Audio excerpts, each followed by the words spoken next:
저녁 7시 부산의 조용한 주택가에 정적을 깨는 한 여자의 절규가 울려 퍼졌습니다. 이 짐승 같은 놈아.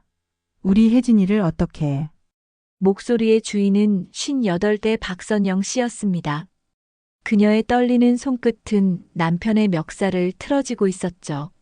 내가 사람이야. 어떻게 내 며느리한테 이런 짓을 할 수가 있어?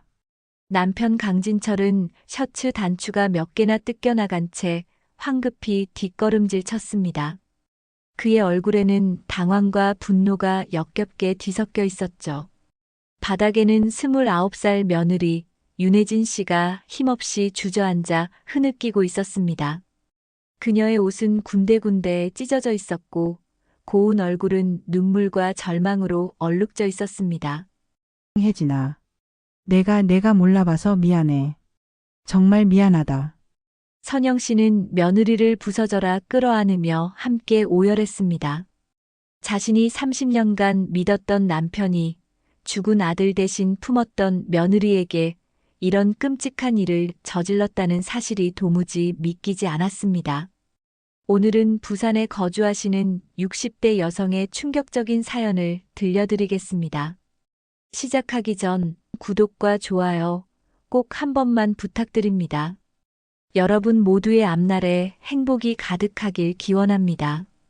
불과 3개월 전 이른 봄이었습니다. 박선영 씨는 매일 새벽 오시면 어김없이 눈을 뜹니다.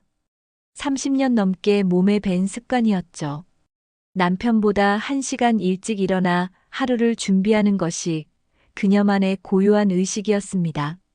어두컴컴한 새벽의 부엌, 주전자 물 끓는 소리와 함께 그녀의 하루가 시작됩니다. 선영 씨는 커피를 내리면서 오늘 카페에 올 손님들을 떠올립니다. 우리 카페는 작아도 단골 손님이 많아서 좋아. 아침마다 오시는 김 부장님, 점심때마다 들르시는 아파트 부녀의 아주머니들. 선영 씨가 운영하는 카페 소량은 해운대 달맞이길의 작은 골목에서 꽤 유명했습니다. 직접 볶은 원두로 내린 커피와 손수 만든 샌드위치가 일품이었거든요. 남편 진철과 함께 10년 전부터 운영해온 소중한 공간이었습니다. 커피 향이 집 안가득 퍼질 무렵 위층에서 작은 발소리가 들려옵니다. 며느리 혜진 씨가 딸 서아를 깨우는 소리였죠. 서아야, 일어날 시간이야. 유치원 가야지. 혜진 씨의 목소리는 언제나 봄바람처럼 부드러웠습니다.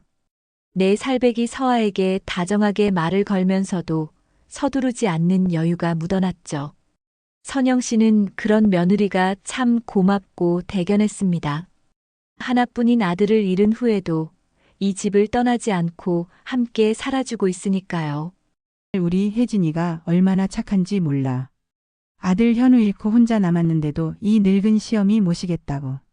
아들 현우가 빗길 교통사고로 세상을 떠난 지 벌써 3년. 그때 혜진 씨는 26이었고 서아는 갓 돌이 지난 아기였습니다.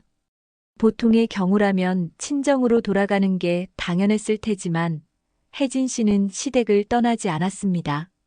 오히려 더 살뜰히 집안일을 챙기고 카페 일도 자기 일처럼 도왔습니다. 혜진 씨가 서아의 손을 잡고 계단을 내려옵니다. 아직 잠이 덜 깬 얼굴의 서아가 할머니 품으로 뛰어듭니다. 할머니, 아이고 우리 강아지 일어났구나. 할머니가 우유 타놨어. 선영 씨는 손녀를 무릎에 앉히고 우유를 먹여줍니다. 이런 평범하고 소박한 일상이 그녀에게는 세상 가장 큰 행복이었습니다. 그런데 요즘 들어 혜진 씨가 조금 달라 보였습니다.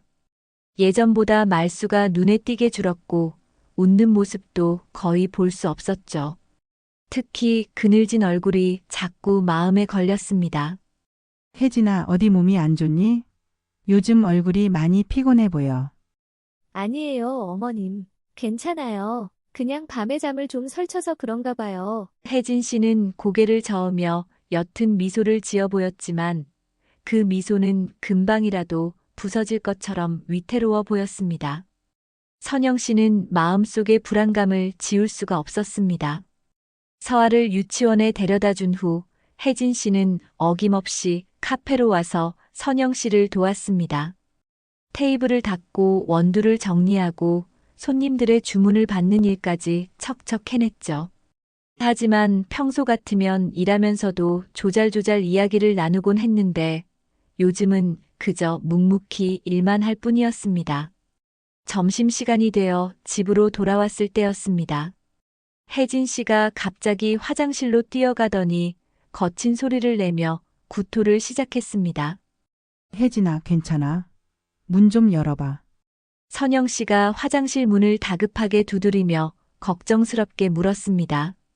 한참 후에 나온 혜진 씨의 얼굴은 백지장처럼 창백했습니다. 체한 것 같아요. 아침에 먹은 게 안 맞았나 봐요. 하지만 선영 씨의 눈에는 단순한 체증 같아 보이지 않았습니다. 며느리의 그 증상이 결코 낯설지 않았거든요. 선영 씨의 머릿속에 한 가지 생각이 스쳤습니다. 혹시 임신한 거 아니니? 그 말을 뱉는 순간 혜진 씨의 얼굴이 하얗게 굳어버렸습니다. 그리고 다음 순간 굵은 눈물방울이 뺨을 타고 주르륵 흘러내렸습니다. 혜진아, 왜 울어? 무슨 일이야? 혜진 씨는 고개를 저을 뿐 아무 대답도 하지 않았습니다. 그저 서럽게 눈물만 계속 흘릴 뿐이었죠. 그날 밤 선영 씨는 뜬 눈으로 밤을 새웠습니다. 며느리의 반응이 너무나 이상했거든요. 아들이 세상을 떠난 지 벌써 3년. 혜진 씨가 다른 남자를 만난다는 이야기는 들어본 적이 없었습니다. 왜 말을 안 하는 걸까? 선영 씨는 뒤척이며 밤을 지새웠습니다. 며느리의 비밀스러운 침묵이 점점 더 무겁고 불안하게 느껴졌습니다. 며칠이 지나도 혜진 씨의 모습은 더욱 이상해졌습니다. 아침마다 헛구역질을 하면서도 병원에 가보자는 말에는 질색하며 거부했죠. 평소라면 건강에 관한 일은 꼼꼼히 챙기던 혜진 씨였는데 말입니다. 괜찮아요, 어머님. 정말 그냥 소화가 안 되는 거예요. 혜진 씨는 매번 같은 대답만 반복했습니다. 하지만 선영 씨의 눈에는 며느리가 무언가 필사적으로 숨기고 있다는 게 뻔히 보였습니다. 선영 씨는 며느리와 단둘이 있을 때 다시 한번 조심스럽게 물었습니다. 혜진아, 혹시 만나는 사람 있니? 어미한테는 말해도 괜찮아. 아니에요. 그런 사람 없어요. 혜진 씨의 반응은 너무나 격렬했습니다. 평소 조용하던 며느리가 그렇게 큰 소리를 내는 것을 처음 보았거든요. 그리고 그날 밤 혜진 씨가 잠꼬대하는 소리가 들려왔습니다. 잠꼬대로 싫어요. 제발 그만해 주세요. 선영 씨는 깜짝 놀라 며느리 방 앞에 서서 귀를 기울였습니다. 혜진 씨가 꿈속에서도 누군가에게 애원하고 있었습니다. 무서워요. 제발. 아무한테도 말 안 할게요. 그 말을 들은 선영 씨의 가슴이 철렁 내려앉았습니다. 며느리가 누군가에게 협박이라도 당하고 있는 건 아닌지 끔찍한 걱정이 되기 시작했습니다. 다음 날 아침 선영 씨는 남편 진철 씨에게 상의해 보려 했습니다. 여보, 우리 혜진이 말인데. 뭔 소리야? 혜진이가 왜? 진철 씨는 신문에서 눈을 떼지도 않고 건성으로 대답했습니다. 평소에도 집안일에는 별로 관심이 없던 남편이었죠. 몸이 많이 안 좋은 것 같은데 병원도 안 가려고 하고 밤에 잠고대도 험하게 하고. 뭔가 이상해요. 아, 그래? 그럼 병원에 데려가면 될 거 아냐? 뭐가 그렇게 이상해? 진철 씨는 여전히 신문에만 집중하고 있었습니다. 선영 씨는 남편의 무심한 반응에 깊이 실망했습니다. 더 이상 남편과 이야기해봐야 소용없다는 것을 깨달았죠. 그날 오후 선영 씨는 결심했습니다. 직접 알아보기로 한 것입니다. 그녀는 인터넷으로 동네 흥신소를 찾아봤습니다. 처음에는 탐정을 고용한다는 게 영 내키지 않았지만 며느리를 지켜주고 싶은 마음이 더 컸습니다. 이틀 후 선영 씨는 용기를 내어 탐정 사무소를 찾아갔습니다. 안녕하세요. 최 대리입니다. 40대 중반쯤 되어 보이는 남자가 선영 씨를 맞았습니다. 인상이 편안해 보였습니다. 어떤 일로 오셨습니까? 저희 며느리 이야기인데요. 임신을 한 것 같아요. 최 대리는 조용히 듣고 있었습니다. 선영 씨는 용기를 내서 계속 말을 이었습니다. 그런데 아들이 죽은 지 벌써 3년이 됐거든요. 며느리가 다른 남자를 만난다는 얘기도 들어본 적이 없는데 그렇다면 다른 남자를 만나는 게 아닐까요? 아니에요. 그런 기색은 전혀 없었어요. 그리고 며느리의 행동이 너무 이상해요. 선영 씨는 혜진 씨의 최근 행동들을 자세히 설명했습니다. 병원 가기를 거부하는 것, 임신 사실을 묻자 울음을 터뜨린 것, 그리고 잠꼬대로 누군가에게 애원하던 것까지요. 혹시 누가 우리 혜진이를 협박하거나 위협하는 건 아닐까요? 정말 무서워요. 말로 뱉고 나니 더욱 끔찍한 상상이 머릿속을 맴돌았습니다. 최 대리는 진지한 표정으로 메모하며 들었습니다. 며느님께서 평소 어떤 분들과 접촉하시는지요? 거의 없어요. 집이랑 유치원, 카페, 마트 정도만 다녀요. 아이 때문에 외출도 잘 안 해요. 알겠습니다. 가능성 있는 인물들을 확인해 보겠습니다. 며느님의 동선을 며칠간 확인해 봐야겠습니다. 괜찮을까요? 혜진이가 알면 상처받을 텐데. 지금 상황에서는 어쩔 수 없습니다. 만약 정말로 누군가 위협하고 있다면 하루빨리 알아내야 합니다. 최 대리의 말이 맞았습니다. 선영 씨는 고개를 끄덕였습니다. 알겠어요. 부탁드릴게요. 우리 며느리 꼭 좀 지켜주세요. 네. 최선을 다하겠습니다. 탐정 사무소를 나오며 선영 씨는 마음이 복잡했습니다. 며느리를 지켜주고 싶은 마음과 혹시 자신이 잘못 생각한 건 아닌지 하는 걱정이 교차했습니다. 하지만 혜진 씨의 잠꼬대가 계속 귓가에 맴돌았습니다. 제발 그만해 주세요. 그 애원하는 목소리가 선영 씨의 마음을 더욱 불안하게 만들었습니다. 뭔가 아주 큰일이 벌어지고 있다는 예감이 점점 더 강해졌습니다. 집으로 돌아가는 길, 선영 씨는 굳게 다짐했습니다. 무슨 일이 있어도 우리 혜진이는 내가 지켜야 해.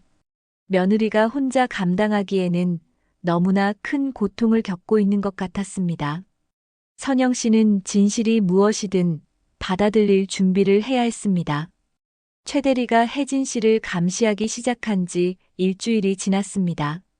매일 아침 8시 혜진 씨는 서아의 손을 잡고 집을 나섰습니다. 유치원까지는 걸어서 10분 거리.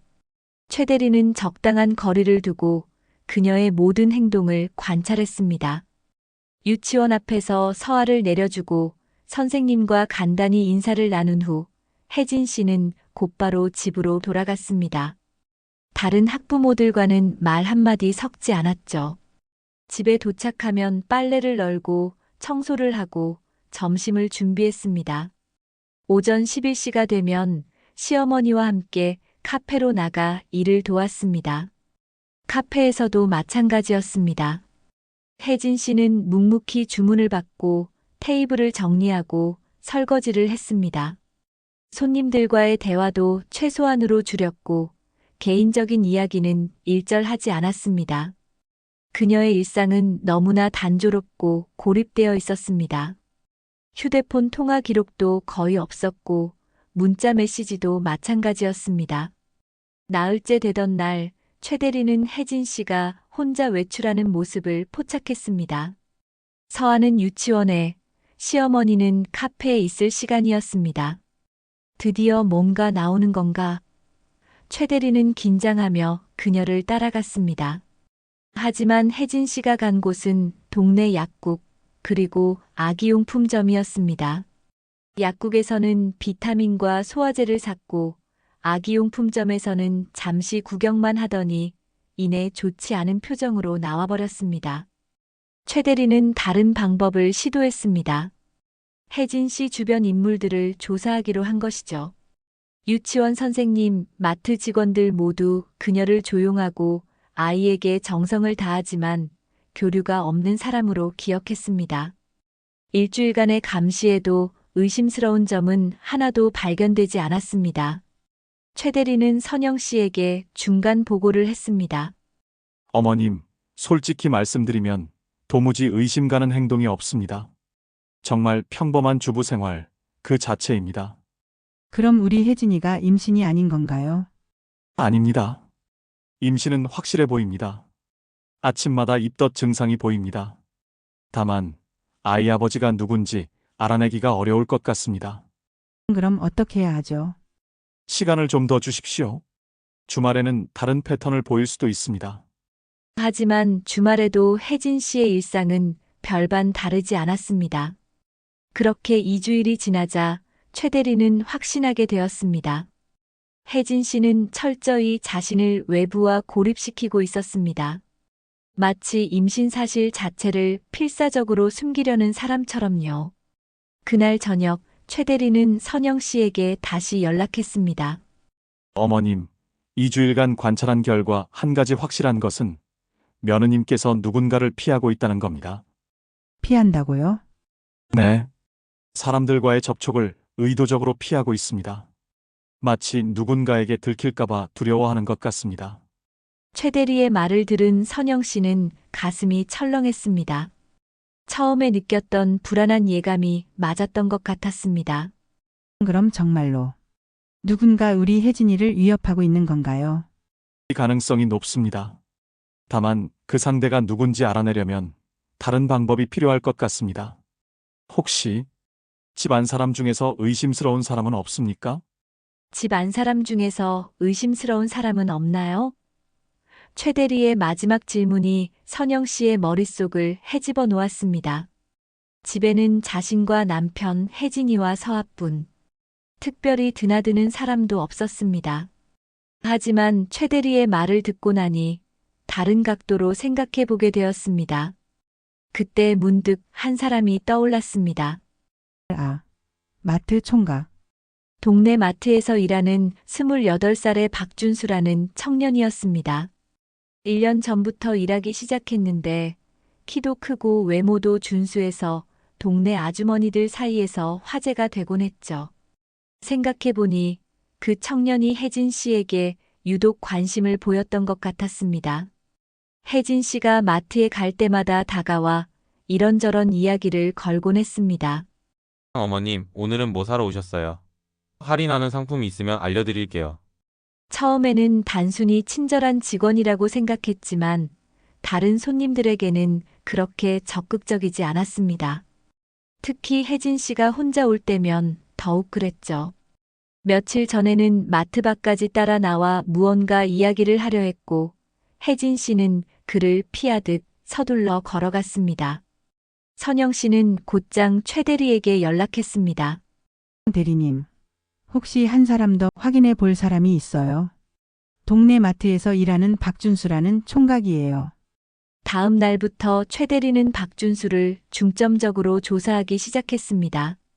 하지만 마트 사장도 그의 과거 행적도 퇴근 후의 사생활도 그에게서는 어떤 위협적인 단서도 찾을 수 없었습니다. 그저 젊은 남자가 예쁜 여자에게 호감을 보이는 수준일 뿐 강압적이거나 스토킹하는 모습은 전혀 없었죠. 일주일 후 최 대리는 선영 씨에게 실망스러운 결과를 보고했습니다. 어머님, 마트 총각을 조사해봤지만 의심할 만한 점을 찾지 못했습니다. 그럼 도대체 누가 우리 혜진이를? 어머님, 혹시 다른 가능성은 생각해 보셨습니까? 예를 들어, 가족 내부에서 일어난 일일 수도 있지 않을까요? 최 대리의 말에 선영 씨는 심장이 멎는 듯 했습니다. 가족이라면 자신과 남편뿐인데 설마 내 남편이? 아니에요. 없어요. 우리 남편은 절대 그런 사람이 아니에요. 선영 씨는 고개를 저으며 강하게 부정했지만 마음 한구석에서는 불안한 의심이 독초처럼 피어오르기 시작했습니다. 그날 밤 선영 씨는 잠들 수 없었습니다. 옆에서 코를 골며 자는 남편의 모습이 문득 낯설게 느껴졌습니다. 30년을 함께 산 남편이지만 의심이 한번 생기자 자꾸만 이상한 생각들이 꼬리를 물었습니다. 결국 선영 씨는 떨리는 손으로 최 대리에게 다시 연락했습니다. 대리님, 혹시 저희 남편도 한번 확인해 주실 수 있나요? 그렇게 최 대리는 남편 강진철의 일상을 관찰하기 시작했습니다. 진철 씨는 아침에는 선영 씨와 함께 카페 일을 했습니다. 별다른 이상은 없었죠. 문제는 점심 이후였습니다.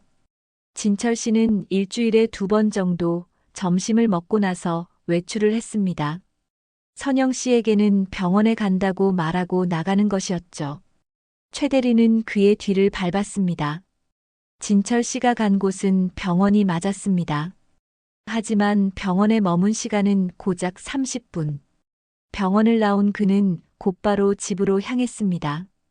집에 들어가기 전 주변을 두리번거리며 사람이 있는지 확인하는 모습까지 보였습니다. 이상하네. 왜 저렇게 주변을 살피지? 진철 씨는 집 안으로 들어가 1시간 정도 머물렀다가 다시 나와 카페로 돌아갔습니다. 그리고는 아내에게 태연하게 말했죠. 병원에서 검사받고 왔어. 별일 없다고 하네. 하지만 최 대리가 확인해 본 결과 그가 병원에서 받은 건 간단한 혈압 측정뿐이었습니다. 1시간이 걸릴 만한 검사가 아니었죠. 그럼 나머지 시간에는 집에서 뭘 한 거지? 최 대리는 더 자세히 관찰하기로 했습니다. 다음 주 화요일 진철 씨가 또 병원에 간다며 외출했습니다. 그는 역시 병원에 잠깐 들렀다가 집으로 갔습니다. 이번에는 집 문을 열고 들어가며 누군가와 이야기하는 소리가 들렸습니다. 오늘은 집에 있구나. 좀 빨리 왔네. 하지만 대답하는 소리는 들리지 않았습니다. 1시간 후 진철 씨가 집에서 나왔습니다. 평소와 다름없는 모습이었지만 어딘가 만족스러운 표정이었습니다.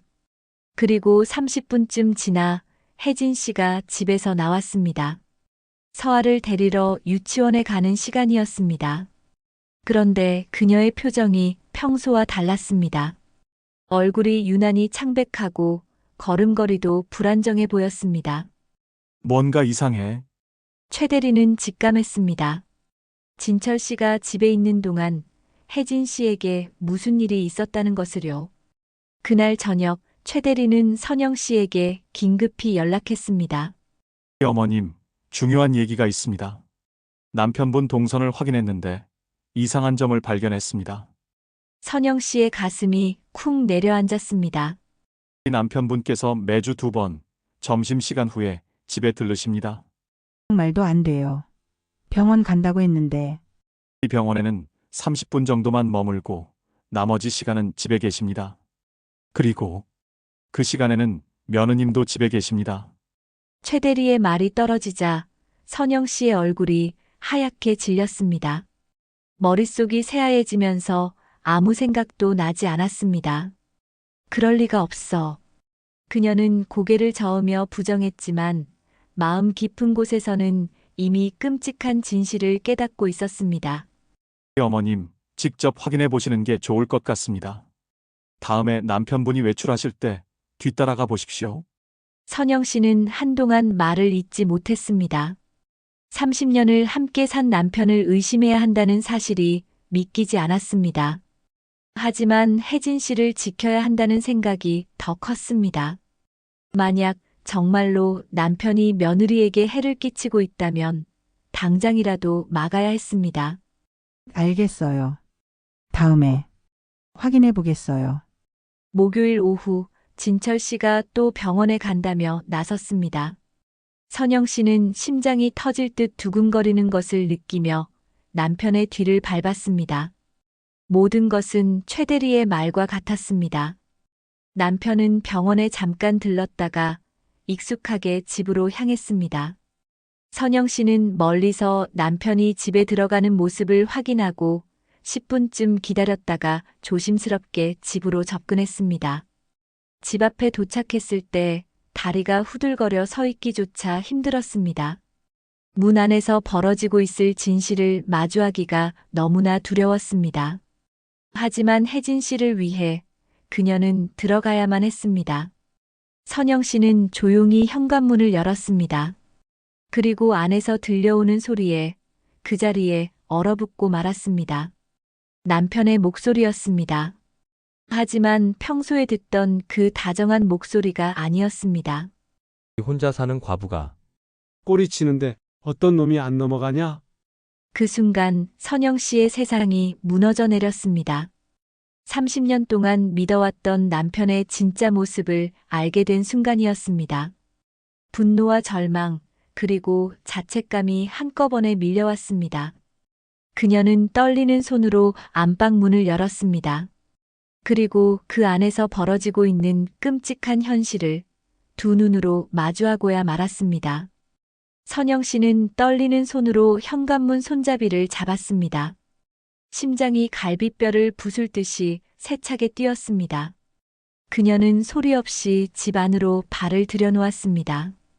거실을 지나 안방으로 향하는 복도에서 소리는 더욱 선명하게 들려왔습니다. 남편의 저속한 목소리와 함께 여자의 흐느끼는 소리가 섞여 있었습니다. 그 여자는 분명 혜진 씨였습니다. 싫어요. 제발 그만해 주세요. 혜진 씨의 목소리가 들려왔을 때 선영 씨는 온몸에 소름이 돋았습니다.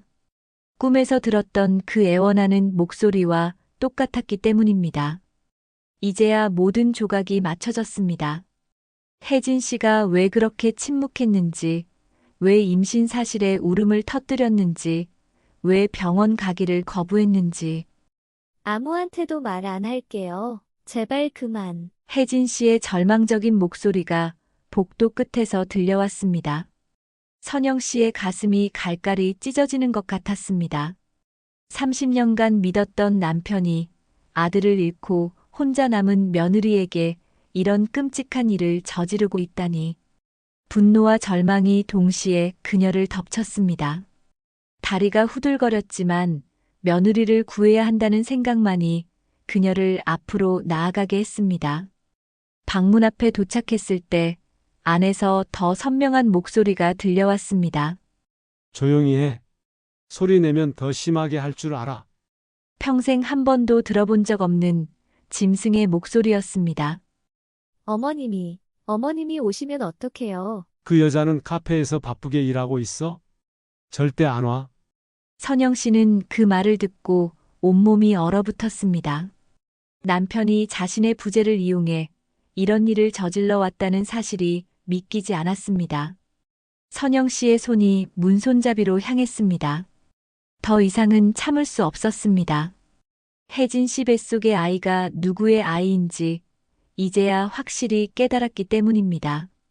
자신의 남편이 며느리를 임신시켰다는 끔찍한 진실을.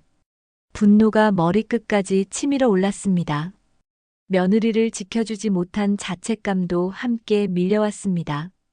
그 아이가 그동안 혼자 얼마나 고통스러웠을까. 선영 씨는 더 이상 망설이지 않았습니다. 떨리는 손으로 문손잡이를 돌렸습니다. 문이 열리자 안의 상황이 한눈에 들어왔습니다. 혜진 씨가 바닥에 주저앉아 찢어진 옷을 붙잡고 울고 있었습니다. 진철 씨는 셔츠 단추가 몇 개 떨어진 상태로 혜진 씨 앞에 서 있었죠. 선영과 진철의 눈이 마주쳤습니다. 진철 씨의 얼굴에는 당황과 분노가 뒤섞여 있었습니다. 들킬 줄은 꿈에도 몰랐던 것입니다. 혜진 씨는 선영 씨를 보고 더욱 절망적인 표정을 지었습니다. 가장 마주치고 싶지 않았던 사람에게 가장 끔찍한 모습을 들킨 것이었으니까요. 어머님, 죄송해요. 정말 죄송해요. 혜진 씨가 고개를 숙이며 울먹였지만 선영 씨의 시선은 오직 남편에게 고정되어 있었습니다. 온몸이 분노로 떨리기 시작했습니다. 진철 씨가 황급히 변명을 늘어놓기 시작했습니다. 여보, 이건 오해야. 이 여자가 먼저. 하지만 선영 씨는 더 이상 그의 말을 들을 수 없었습니다. 혜진 씨의 찢어진 옷과 절망에 찬 표정이 모든 것을 말해주고 있었습니다. 선영 씨의 이성이 완전히 끊어졌습니다. 30년간 쌓아온 믿음에 대한 배신감, 며느리를 지켜주지 못한 죄책감, 그리고 치밀어 오르는 분노가 한꺼번에 터져 나왔습니다. 이 짐승 같은 놈아. 우리 며느리를 어떻게 해? 30년 동안 한 번도 이런 소리를 내본 적이 없었습니다. 내가 사람 새끼야. 어떻게 이런 일을 벌여? 선영 씨는 남편의 멱살을 잡고 미친 듯이 흔들었습니다. 진철 씨가 뒤로 물러서며 변명했습니다. 여보, 진정해. 이건 정말 오해야. 이 여자가 유혹해서. 그 말이 떨어지기도 전에 선영 씨의 손이 남편의 뺨을 후려쳤습니다. 짝! 하는 날카로운 소리가 방 안에 울려 퍼졌습니다. 닥쳐. 한마디도 더 하지 마. 진철 씨는 뺨을 움켜쥐고 놀란 표정을 지었습니다. 결혼 30년 만에 아내에게 처음 맞아본 것이었습니다. 혜진 씨는 바닥에 주저앉은 채 계속 흐느끼고 있었습니다. 어머님, 정말 죄송해요. 저 때문에. 혜진아. 미안해. 정말 미안하다. 내가 몰라봐서 내가 너를 지켜주지 못해서. 선영 씨도 함께 눈물을 흘렸습니다. 며느리가 혼자 얼마나 고통스러웠을지 생각하니 가슴이 찢어질 것 같았습니다. 진철 씨는 그런 두 사람을 보며 여전히 변명을 시도했습니다. 여보, 내 말 좀 들어봐. 정말로 이 여자가. 지금 당장 나가. 내 앞에서 사라져. 여보, 이건 우리 집인데. 우리 며느리한테 이런 짓을 하고도 우리 집이라고 말할 수 있어. 너는 이제 남이야. 남자들은 다 그래. 젊은 여자가 옆에 있으면. 다 그래? 우리 며느리를 성폭행하는 게 남자들은 다 그런 거야. 저 아이 뱃속에 있는 아이가 누구 아이인데. 아들 죽은 지 3년 된 며느리를 임신시켜 놓고. 진철 씨의 얼굴이 하얗게 질렸습니다. 더 이상 변명할 여지가 없다는 것을 깨달은 것입니다. 선영 씨는 휴대폰을 꺼내 어딘가로 전화를 걸었습니다. 여보세요, 경찰서죠? 신고할 일이 있어서요. 진철 씨가 깜짝 놀라 아내의 손을 잡으려 했습니다. 여보, 뭐 하는 거야? 가족끼리 해결할 수 있는 일이잖아. 가족? 우리 며느리를 성폭행한 놈이 무슨 가족이야. 전화기 너머로 경찰관의 목소리가 들려왔습니다. 어떤 신고 사항이십니까? 성폭력 신고입니다. 우리 집에 가해자가 있습니다. 진철 씨는 완전히 패닉에 빠졌습니다. 설마 아내가 정말로 자신을 신고할 줄은 몰랐던 것입니다. 여보, 제발. 내가 잘못했어. 용서해줘. 이제 와서 용서를 해달라고? 우리 며느리를 몇 달간 괴롭혀놓고 임신까지 시켜놓고. 경찰이 오기 전까지 진철 씨는 계속 빌고 또 빌었습니다. 하지만 선영 씨의 마음은 이미 돌이킬 수 없을 만큼 단단해져 있었습니다. 어머님, 정말 죄송해요. 제가 더 강하게 거부했어야 했는데. 아니야, 혜진아. 잘못한 건 내가 아니야. 저 짐승 같은 놈이 잘못한 거지. 너는 피해자야. 20분 후 경찰이 도착했습니다. 선영 씨는 상황을 자세히 설명했고 혜진 씨도 떨리는 목소리로 그동안의 일들을 모두 털어놓았습니다. 진철 씨는 수갑을 찬 채 경찰차에 실려갔습니다. 마지막까지도 자신은 억울하다며 소리를 질렀지만 선영 씨는 더 이상 그 목소리에 흔들리지 않았습니다. 며느리를 지켜야 한다는 마음이 더 컸기 때문입니다. 그날 밤 선영 씨와 혜진 씨는 서로를 끌어안고 한참을 울었습니다. 혜진아, 이제 괜찮아. 내가 있잖아. 고맙습니다, 어머님. 정말 고맙습니다. 두 사람은 앞으로 함께 헤쳐나가기로 다짐했습니다. 힘들겠지만 서로가 있으니 이겨낼 수 있을 거라고 믿었습니다. 사건이 일어난 지 한 달 후 선영 씨는 법원에서 남편의 구속 영장이 발부되었다는 소식을 들었습니다. 성폭력과 강제추행, 협박 혐의로 정식 기소된 것이었죠. 30년을 함께 산 남편이었지만 이제는 완전히 남이 된 거나 마찬가지였습니다. 이혼 소송은 생각보다 빨리 진행되었습니다. 변호사는 재산 분할에 대해 명확히 설명해 주었습니다. 카페와 집, 그리고 예금까지 모두 사모님께서 가져가실 수 있습니다. 상대방의 유책 사유가 명백하니까요. 하지만 선영 씨에게 돈보다 중요한 것이 있었습니다. 재산은 중요하지 않아요. 그냥 우리 며느리랑 손녀랑 평안하게 살고 싶어요. 이혼이 확정된 날, 선영 씨는 혜진 씨와 서아에게 말했습니다. 혜진아, 우리 다른 곳으로 이사 가자. 새로 시작하는 거야. 어머님, 괜찮을까요? 저 때문에. 아니야. 이제 우리가 진짜 가족이 된 거야. 우리 셋이서 잘 살아보자. 세 사람은 청주 근교의 조용한 동네로 이사를 갔습니다. 새 집은 작았지만 서아가 마음껏 뛰놀 수 있는 작은 마당이 있었습니다. 이사를 온 지 2주일 후 선영 씨는 혜진 씨와 함께 근처 심리 상담센터를 찾았습니다. 첫 상담을 받는 날 혜진 씨는 몹시 긴장했습니다. 선영 씨는 며느리를 격려하며 상담실 문 앞에서 묵묵히 기다려 주었습니다. 그렇게 혜진 씨는 일주일에 2번씩 상담을 받기 시작하며 조금씩 마음의 문을 열어갔습니다. 상담사는 선영 씨에게도 상담을 권했습니다. 전문가와 이야기하며 선영 씨 역시 자신에게도 치유가 필요하다는 것을 깨달았습니다. 남편을 믿지 못한 제가 잘못인 것 같아요. 혜진이를 더 일찍 지켜줬어야 했는데. 그건 어머님 잘못이 아닙니다.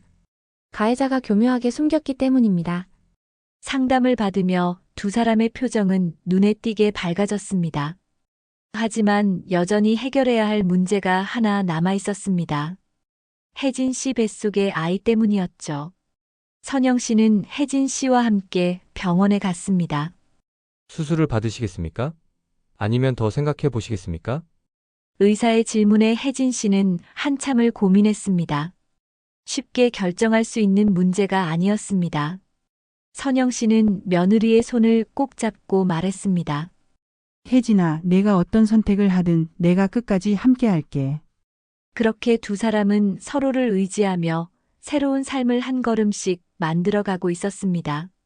어떤 선택을 하든 그들에게는 서로가 있었고 그것만으로도 충분히 강할 수 있었습니다.